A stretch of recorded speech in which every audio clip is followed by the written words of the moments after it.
Hello everyone, welcome to Sivan e learning.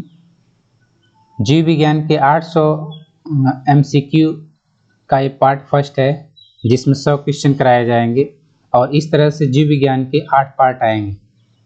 इस 8 part में सभी 800 जो मल्टीपल चॉइस क्वेश्चन हैं, सभी मल्टीपल चॉइस क्वेश्चन करा दिए जाएंगे।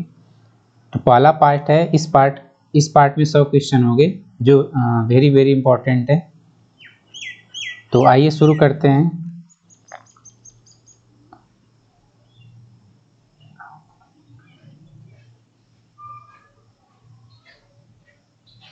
जो पहला क्वेश्चन है, जीवन की मूलभूत इकाई क्या है? तो इसमें पहला ऑप्शन है कोशिका, अंग, ऊतक और नाभिक। तो जीवन की मूलभूत इकाई क्या है? तो इसमें ऑप्शन नंबर ए सही होगा, यानी जीवन की मूलभूत इकाई क्या है? कोशिका है। नेक्स्ट दूसरा क्वेश्चन है, कोशिका के बारे में निम्न में से कौन सा कथन सही नहीं है? इसमें पूछा है कौन सा कथन सही नहीं है। कोशिका के आकार और अमाप विशिष्ट कार्य से संबंधित होते हैं। कुछ कोशिकाओं के बदलते आकार होते हैं। प्रत्येक कोशिका में निष्पादन की अपनी क्षमता होती है। और जो लास्ट ऑप्शन है, सभी देह ऊतकों में से एक ही प्रकार की कोशिका विद्यमान हो।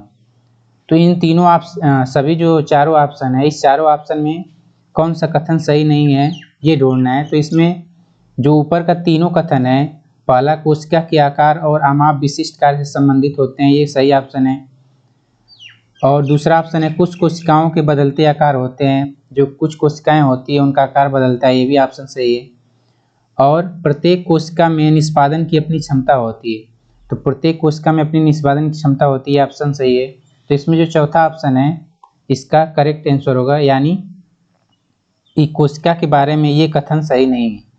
नेक्स्ट है तीसरा क्वेश्चन है, निम्नलिखित में से कौन सा कोशिकांग पादप कोशिकाओं में पाया जाता है और किंतु जंतु कोशिकाओं में नहीं पाया जाता है? तो इसमें 4 ऑप्शन है। पहला क्लोरोप्लास्ट, एंडोप्लाज्मिक रेटिकुलम, माइटोकॉन्ड्रिया और राइबोसोम। तो इसमें इन चारों ऑप्शन में से कौन सा ऑप्शन सही होगा? तो इसमें जो क्लोरोप्लास्ट है, इस तीसरे क्वेश्चन का आंसर सही होगा, यानी जो क्लोरोप्लास्ट है इसका कोशिकांग पादप कोशिकाओं में पाया जाता है, किंतु जंतु कोशिकाओं में नहीं पाया जाता है। तो इसमें क्वेश्चन नंबर तीसरे का ऑप्शन ए सही होगा। नेक्स्ट है क्वेश्चन नंबर 4, कोशिका का जीवित अंश जीव द्रव्य कहलाता है, यह किससे बना होता है? जो कोशिका का जीवित अंश जीव द्रव्य होता है, यह किससे बना होता है, यानी प्रोटोप्लाज्म किससे बना होता है? तो ऑप्शन नंबर ए है केवल कोशिका द्रव्य से, केवल केंद्रक द्रव्य से। नेक्स्ट है कोशिका द्रव्य और केंद्रक द्रव्य से। और चौथा ऑप्शन है कोशिका द्रव्य, केंद्रक द्रव्य और अन्य कोशिकांग से। तो इस क्वेश्चन नंबर चौथे का जो सही ऑप्शन होगा, ये चौथा ऑप्शन डी सही होगा। जो कोशिका का जीवित अंश जीव द्रव्य है, यानी प्रोटोप्लाज्म, ये कोशिका द्रव्य, केंद्रक द्रव्य और अन्य कोशिकांग से बना होता है। नेक्स्ट क्वेश्चन नंबर 5, 80% से अधिक कोशिका में पाया जाने वाला पदार्थ क्या है? तो इसमें ऑप्शन है प्रोटीन, चर्बी, खनिज, जल। तो इस पांचवें का सही आंसर होगा डी, जल, यानी जो जल है वो 80% से अधिक कोशिका में पाया जाने वाला पदार्थ है। नेक्स्ट क्वेश्चन नंबर 6 है, निम्नलिखित में से किन कोशिकाओं में नाभिक नहीं होता? मूल रोम कोशिका, लाल रक्त कोशिका, प्लेटलेट और मोनोसाइट।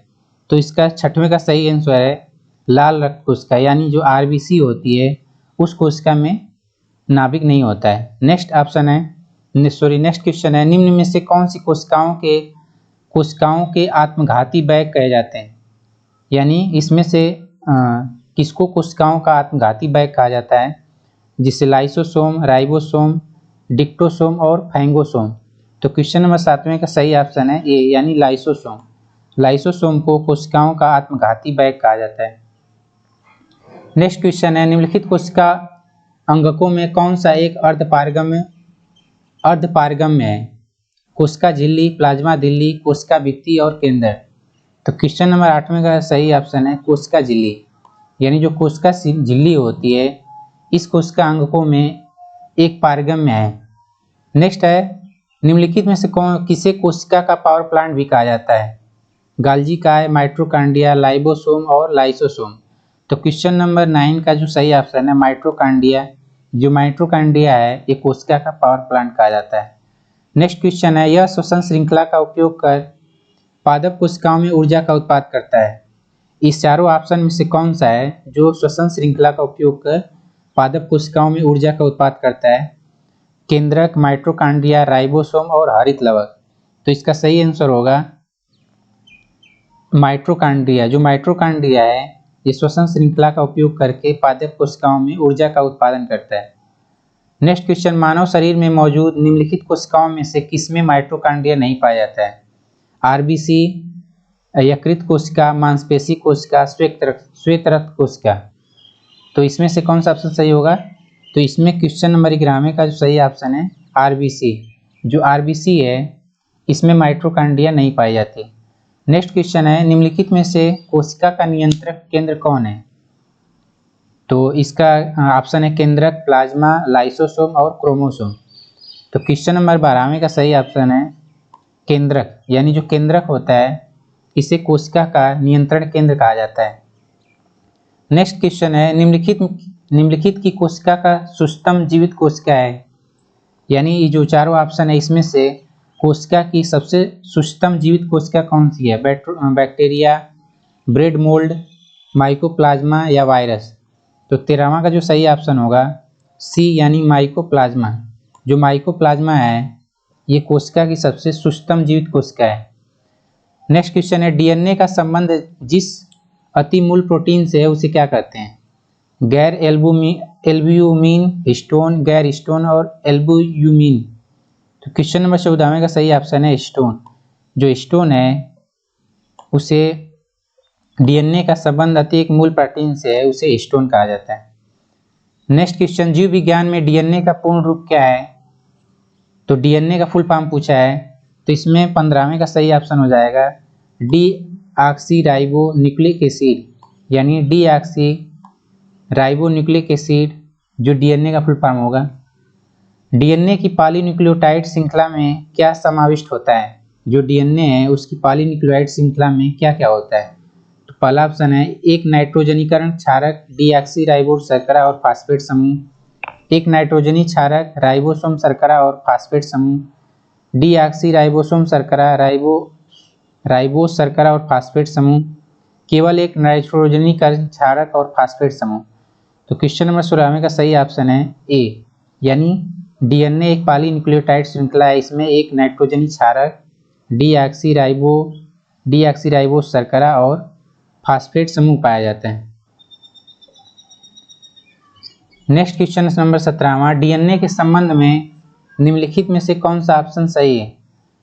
तो पहला है डीएनए सभी जीवित जीवाओं का आनुवंशिक पदार्थ होता है, डीएनए के सभी खंड प्रोटीनों के संश्लेषण को कोडित करता है, नाभिकीय डीएनए प्रति समांतर चलने वाली दो न्यूक्लियोटाइड श्रृंखला से शुरू द्विकुंडली होता है, चौथा ऑप्शन है डीएनए माइटोकॉन्ड्रिया में भी पाया जाता है। तो क्वेश्चन नंबर 17 का ऑप्शन होगा ए, यानी जो इसमें केवल ऑप्शन 1, 2 और 3 सही होगा, यानी जो डीएनए है वो डीएनए सभी जीवित जीवों का आनुवंशिक पदार्थ होता है, डीएनए के सभी खंड प्रोटीनों के संश्लेषण को कोडित करता है और नाभिकीय डीएनए प्रति समांतर चलने वाली दो न्यूक्लियोटाइड श्रृंखला से शुरू द्विकुंडली होता है।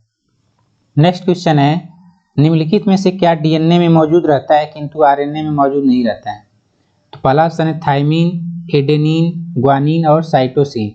तो डीएनए में जो मौजूद रहता है लेकिन आरएनए में नहीं, इसका सही ऑप्शन है थाइमिन। जो थाइमिन है वो डीएनए में मौजूद रहता है लेकिन आरएनए में नहीं मौजूद रहता है। नेक्स्ट क्वेश्चन है, आरएनए का प्राथमिक कार्य क्या होता है? प्रकाश संश्लेषण, प्रोटीन संश्लेषण, प्रतिकृति बनाना, अनुवाद करना। जो क्वेश्चन नंबर 19वां का सही ऑप्शन है बी, यानी प्रोटीन संश्लेषण। जो आरएनए का प्राथमिक कार्य होता है वो प्रोटीन संश्लेषण होता है। नेक्स्ट है राइबोसोम्स। जो राइबोसोम्स होते हैं, राइबोसोम्स क्या होते हैं? डीएनए, आरएनए, प्रोटीन, इनमें से कोई नहीं। जो राइबोसोम्स हैं वो क्या हैं? तो 20वें का सही ऑप्शन है बी, यानी आरएनए, यानी एक जो राइबोसोम्स होता है वो आरएनए होता है। नेक्स्ट क्वेश्चन है, अनुवंशिक यूनिट अर्थात जीन होते हैं केंद्रिक झिल्ली, कोशिका झिल्ली, लाइसोसोम, गुणसूत्र में। यानी जीन किसमें होते हैं? केंद्रिकी झिल्ली में होते हैं, कोशिका कला में होते हैं, लाइसोसोम में होते हैं, गुणसूत्रों में होते हैं। तो क्वेश्चन नंबर 21वें का सही ऑप्शन होगा डी, यानी गुणसूत्र। नेक्स्ट है डीएनए की द्विसूत्री संरचना का पता कौन लगाया था? तो डीएनए की द्विसूत्री संरचना का पता मार्गन ने, वाटसन क्रिक ने, अरविंद खुराना ने, डी ब्रीज ने। क्वेश्चन नंबर 22 का सही ऑप्शन होगा वाटसन और क्रिक ने। वाटसन और क्रिक ने डीएनए की द्विसूत्री संरचना का पता लगाया था। नेक्स्ट क्वेश्चन है डीएनए की द्विसूत्री संरचना का पता ये हो गया। सबसे पहले डीएनए को अलग किसने किया था? तो क्वेश्चन नंबर 23वां का सही ऑप्शन है ए यानी फ्रेडरिक हाफमिशर ने। फ्रेडरिक हाफमिशर। नेक्स्ट है डीएनए के दो स्ट्रैंड बंधे होते हैं, हाइड्रोजन बांड, सहसंयोजक बांड, स्थिर वैद्युत बल और वंडर वाल बलों द्वारा। तो क्वेश्चन नंबर 24वां का सही ऑप्शन होगा हाइड्रोजन बांड द्वारा। डीएनए के दो स्ट्रैंड बंधे होते हैं हाइड्रोजन बांड द्वारा। नेक्स्ट है डीएनए के एक तंतुगत स्ट्रैंड से आरएनए में आनुवंशिक सूचना के प्रतिरूपण की प्रक्रिया क्या कहलाती है? तो क्वेश्चन नंबर 25वें का सही ऑप्शन होगा बी यानी अनुलेखन कहलाती है। यानी डीएनए के एक तंतुगत से आरएनए में आनुवंशिक सूचना का प्रतिरूपण अनुलेखन कहलाता है। नेक्स्ट क्वेश्चन है डीएनए के दो स्ट्रैंड बंधे होते हैं, तो डीएनए के दो स्ट्रैंड किससे बंधे होते हैं? तो क्वेश्चन नंबर 24वें का सही ऑप्शन होगा हाइड्रोजन बांड द्वारा। डीएनए के दो स्ट्रैंड हाइड्रोजन बांड द्वारा बंधे होते हैं। क्वेश्चन नंबर 25वां है डीएनए एक तंतुगत से आरएनए में आनुवंशिक सूचना के प्रतिरूपण की प्रक्रिया क्या कहलाती है? तो क्वेश्चन नंबर 25वें का सही आंसर होगा अनुलेखन। यानी डीएनए एक तंतुगत स्ट्रैंड से आरएनए में आनुवंशिक सूचना के प्रतिरूपण की प्रक्रिया अनुलेखन कहलाती है। क्वेश्चन नंबर 26वां है प्रयोगशाला में सर्वप्रथम डीएनए का संश्लेषण किसने किया था? तो क्वेश्चन नंबर 26वां का सही आंसर है खुराना ने। खुराना ने प्रयोगशाला में सर्वप्रथम डीएनए का संश्लेषण किया था। नेक्स्ट 27 क्वेश्चन है डीएनए अंगुली छाप का प्रयोग किसकी पहचान के लिए किया जाता है? तो क्वेश्चन नंबर 27वें का सही आंसर है उपयुक्त सभी यानी माता पिता, बलात्कारी और चोर की पहचान करने के लिए डीएनए अंगुली छाप का प्रयोग किया जाता है। नेक्स्ट क्वेश्चन है जीव कोशिकाओं में आनुवंशिक लक्षणों के नियंत्रण में निम्नलिखित में से कौन सा उत्तरदायी है? तो इसमें एंजाइम, हार्मोन, आरएनए, डीएनए, इनमें से सभी। तो क्वेश्चन नंबर 28वें का सही आंसर है डी यानी डीएनए। जो डीएनए है जीवित कोशिकाओं में आनुवंशिक लक्षणों के नियंत्रण के लिए उत्तरदायी है। नेक्स्ट है पुरुषों में पुरुषत्व के लिए निम्नलिखित में से कौन सी गुणसूत्रीय संयोजन उत्तरदायी है? तो क्वेश्चन नंबर 29वें का सही ऑप्शन है, सही आंसर है XY। जो XY गुणसूत्र है वो पुरुषों में पुरुषत्व के लिए उत्तरदायी है। नेक्स्ट है मनुष्य में कौन से क्रोमोसोम के मिलने से बालक का जन्म होता है? तो क्वेश्चन नंबर 3 का सही आंसर होगा सी यानी पुरुष का Y गुणसूत्र और पुरुष का Y क्रोमोसोम और स्त्री का X क्रोमोसोम मिलने से बालक का जन्म होता है। नेक्स्ट क्वेश्चन है शरीर में लगी चोट की मरम्मत के लिए किस प्रकार के सेल विभाजन का प्रयोग किया जाता है? तो क्वेश्चन नंबर 31वें का सही आंसर होगा गुणसूत्र, केवल समसूत्रण। शरीर में अगर चोट लगी है तो उसकी मरम्मत के लिए जो सेल विभाजन का प्रयोग किया जाता है वो केवल समसूत्रण होता है। नेक्स्ट क्वेश्चन है गुणसूत्रों की आकृति विज्ञान की अच्छी तरह से अध्ययन किससे किया जा सकता है? अंतरावस्था, पूर्वावस्था, मध्यावस्था और जाइगोटीन में। क्वेश्चन नंबर 32वें का सही आंसर है मध्यावस्था। यानी गुणसूत्रों की आकृति विज्ञान का अच्छी तरह से अध्ययन मध्यावस्था में किया जा सकता है। क्वेश्चन नंबर 33वां है विषाणु में निम्नलिखित में से कौन सी एक विशेषता नहीं होती है? डीएनए या आरएनए की मौजूदगी, परपोषी कोशिका के भीतर प्रजनन, स्वभाव से पूरी तरह परजीवी, कोशिका भित्ति की मौजूदगी। तो क्वेश्चन नंबर 33वें का सही आंसर है डी यानी कोशिका भित्ति की मौजूदगी। विषाणु में कोशिका भित्ति की मौजूदगी की एक विशेषता नहीं होती है, बाकी सभी विशेषता होती है। जो वायरस होता है उसमें डीएनए और आरएनए होता है, ये परपोषी कोशिका के भीतर प्रजनन करते हैं और स्वभाव से पूरी तरह परजीवी होते हैं, जबकि ये क्वेश्चन नंबर जो चौथा ऑप्शन है ये नहीं होगा। नेक्स्ट क्वेश्चन है विषाणुओं में होता है, तो विषाणुओं में क्या होता है? केवल डीएनए, आरएनए और डीएनए दोनों। तो इसका सही आंसर होगा डीएनए और आरएनए दोनों। विषाणु में जो वायरस होता है उसमें आरएनए और डीएनए दोनों पाए जाते हैं। नेक्स्ट क्वेश्चन है पौधों को संक्रमित करने वाले अधिकांश विषाणु में क्या होता है? एकल तंतुगुच्छ वाला डीएनए, एकल तंतुगुच्छ वाला आरएनए, दोहरे तंतुगुच्छ वाला डीएनए आरएनए, केवल दोहरे तंतुगुच्छ वाला आरएनए। तो क्वेश्चन नंबर 35वां का सही आंसर होगा डी, केवल दोहरे तंतुगुच्छ वाला आरएनए। नेक्स्ट क्वेश्चन है, इनमें से कौन सा ऑप्शन सही है? विषाणु संक्रमित कर सकते हैं जीवाणुओं का, कवकों को, पादपों को। तो क्वेश्चन नंबर 36वां का सही आंसर है डी, यानी सभी को। जो 1, 2, 3 ऑप्शन है, सभी को संक्रमित कर सकते हैं। जो वायरस है वो जीवाणु को भी, कवकों को भी और पादपों को, सभी को संक्रमित कर सकते हैं। क्वेश्चन नंबर 37वां है, निम्नलिखित में से सर्वप्रथम किस वायरस की खोज हुई थी? Polio, HTLV, TMV, HIV। तो क्वेश्चन नंबर 37वां का सही आंसर है TMV। जो TMV है, सर्वप्रथम इस वायरस की खोज की गई थी। नेक्स्ट है, एड्स मानव प्रतिरक्षाहीनता विषाणु HIV द्वारा होता है। जो एड्स होता है वो किस विषाणु द्वारा होता है? तो क्वेश्चन नंबर 38वां का सही आंसर है रीटो वायरस, यानी रीटो वायरस के कारण HIV मानव में HIV एड्स होता है। नेक्स्ट क्वेश्चन नंबर 39वां है, जंतुओं में होने वाली फूड एंड माउथ रोग किसके कारण उत्पन्न होती है? तो क्वेश्चन नंबर 39वां का सही आंसर है जीवाणु द्वारा, यानी जीवाणु द्वारा जंतुओं में फूड और माउथ रोग होता है। नेक्स्ट क्वेश्चन है, इबोला क्या है? वायरस, बैक्टीरिया, प्रोटोजोआ या कवक? तो क्वेश्चन नंबर 40वां का सही आंसर है इबोला एक वायरस है।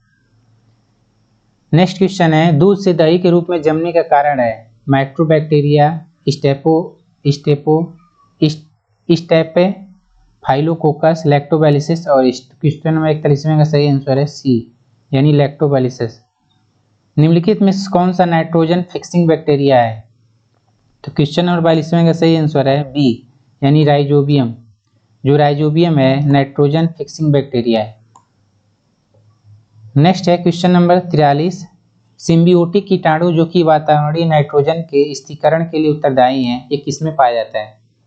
जो सिम्बियोटिक कीटाणु है, क्वेश्चन नंबर 43वां का सही आंसर है मटर। Question number option number A, यानी मटर में सिम्बियोटिक कीटाणु जो कि नाइट्रोजन के स्थिरीकरण के लिए उत्तरदायी हैं, वो मटर में पाए जाते हैं। क्वेश्चन नंबर 44वां है, फलीदार पादपों की जड़ों में उपस्थित गांठों में पाए जाने वाला नत्रजन स्थिरीकरण जीवाणु कौन सा है? तो क्वेश्चन नंबर 44वें का सही आंसर है सी, यानी सहजीवी। जो सहजीवी है वो फलीदार पादपों की जड़ों में उपस्थित गांठों में पाए जाने वाला एक बैक्टीरिया है। नेक्स्ट क्वेश्चन है, आनुवंशिक हेरफेर द्वारा प्राकृतिक पृथकीकृतों से विकसित जीवाणुओं में कौन सा जीवाणु विभेद समुद्र में बिखरे तेल का निवारण करने के लिए उपयोग में लाया जाता है? क्वेश्चन नंबर 45वें का सही आंसर है ऑप्शन नंबर डी, यानी स्यूडोमोनास। स्यूडोमोनास जो है वो आनुवंशिक हेरफेर द्वारा प्राकृतिक पृथकीकृतों से विकसित जीवाणुओं का विभेद समुद्र में बिखरे तेल का निवारण करने के लिए उपयोग में लाया जाता है। नेक्स्ट क्वेश्चन है, रेफ्रिजरेशन खाद्य परिरक्षण में मदद करता है। जीवाणुओं को मारकर जैव रासायनिक अभिक्रिया की दर को कम करके एंजाइम क्रिया नष्ट करके खाद्य पदार्थ को बर्फ की तरह परत से ढककर। क्वेश्चन नंबर 46वें का सही आंसर है बी, यानी जो रेफ्रिजरेटर खाद्य परीक्षण में मदद करता है वो जैव रासायनिक अभिक्रिया की दर को कम करके। नेक्स्ट है, अवायवीय स्थिति में जैविक पदार्थ के जीवाणु अपघटन को क्या कहते हैं? तो क्वेश्चन नंबर 47वें का सही आंसर है ए, यानी किण्विनीकरण कहा जाता है। जो अवायवीय स्थिति में जैविक पदार्थों के जीवाणुओं के अपघटन को किण्विनीकरण कहते हैं।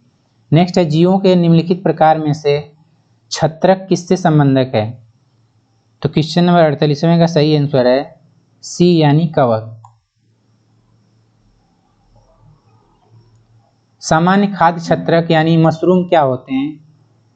क्वेश्चन नंबर 49वां का जो ऑप्शन है कवकी बीजाणुओं का पुंज, कवक तंतु का प्रकार, कसगर ठठासठ भरे कवक जाल, अलैंगिक बीजाणु पैदा करने के लिए प्रयुक्त संरचना।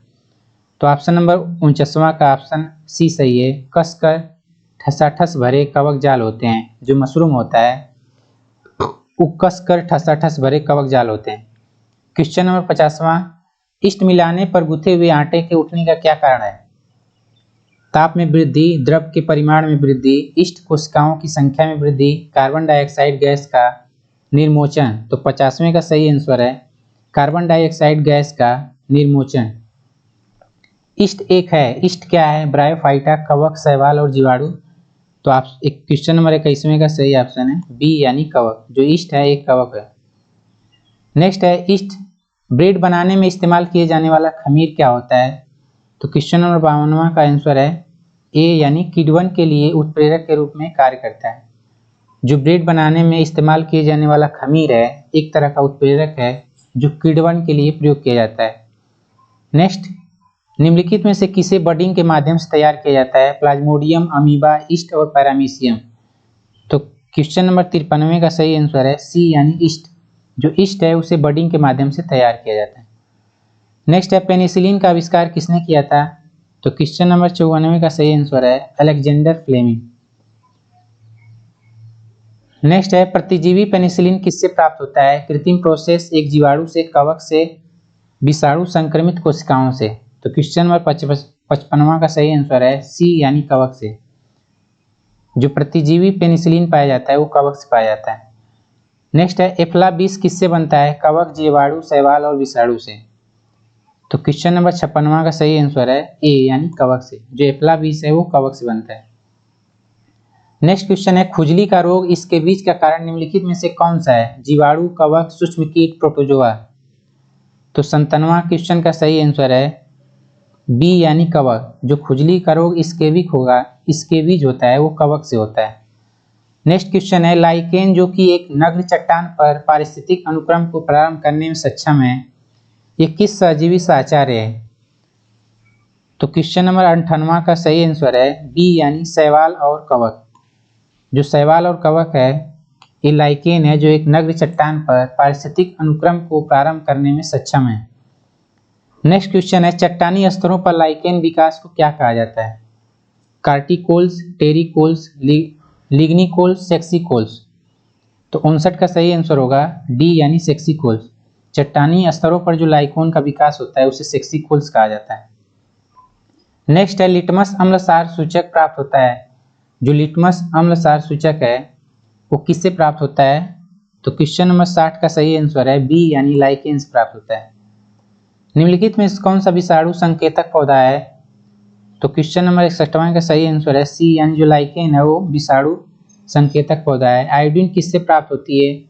Spirogyra, laminaria, oedogonium, gracilaria. तो 62 का सही आंसर होगा बी यानी लेमिनेरिया। लेमिनेरिया से आयोडीन प्राप्त होता है। शैवाल विज्ञान किसके अध्ययन को कहते हैं? कवक, शैवाल, जीवाणु और लाइकेन। तो क्वेश्चन नंबर 63 का आंसर होगा बी यानी शैवाल। एल्गोलॉजी शैवालों का अध्ययन होता है। निम्नलिखित में से कौन सा स्वपोषित है? तितली, शैवाल, मशरूम, टिड्डा। 64 का सही आंसर होगा बी यानी जो शैवाल होता है वो स्वपोषित होता है। निम्नलिखित में से किसे समानतः पांडशिल कहा जाता है? राइजोपस, खमीर, यूलोथ्रिक्स, स्पाइरोगाइरा। तो 65 का सही आंसर होगा डी यानी स्पाइरोगाइरा को पांडशिल कहा जाता है। नेक्स्ट क्वेश्चन है शैवाल के फैलने का क्या कारण होता है? ग्लोबल वार्मिंग, लवणता, सुपोषण, जैव आवर्धन। तो क्वेश्चन नंबर 66 का सही ऑप्शन है सुपोषण।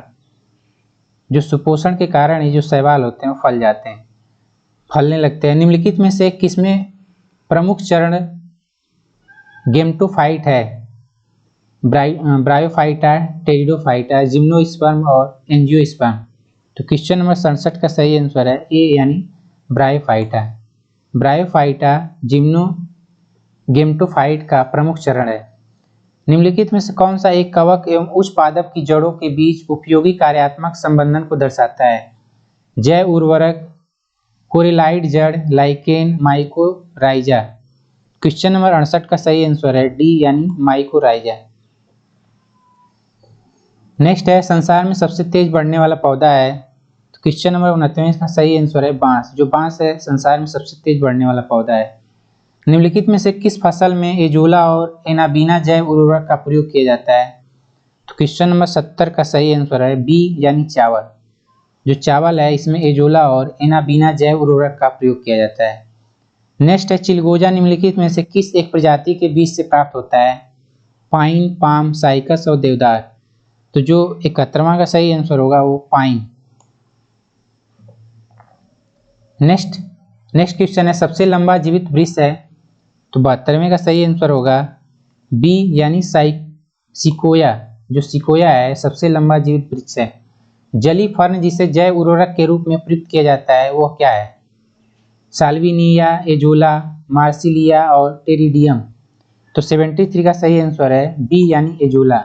जो एजोला है एक जली फर्न है जिसे जैव उर्वरक के रूप में प्रयुक्त किया जाता है।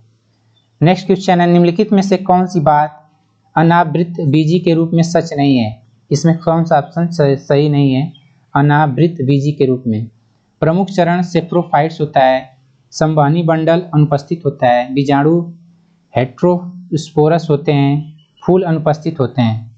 74 का सही आंसर होगा बी यानी जो अनावृत बीजी होते हैं उसमें संवहनी बंडल अनुपस्थित होते हैं, यानी उसमें संवहनी बंडल उपस्थित नहीं होते हैं।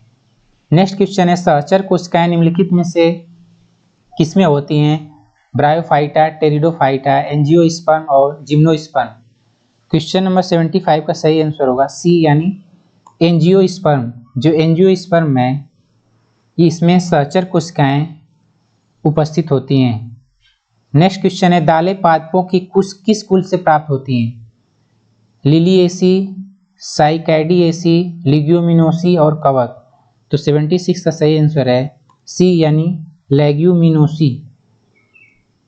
किस पौधे का वैज्ञानिक नाम सोलेनम ट्यूबरोसम है? Solanum tuberosum. आलू, टमाटर, कद्दू, प्याज।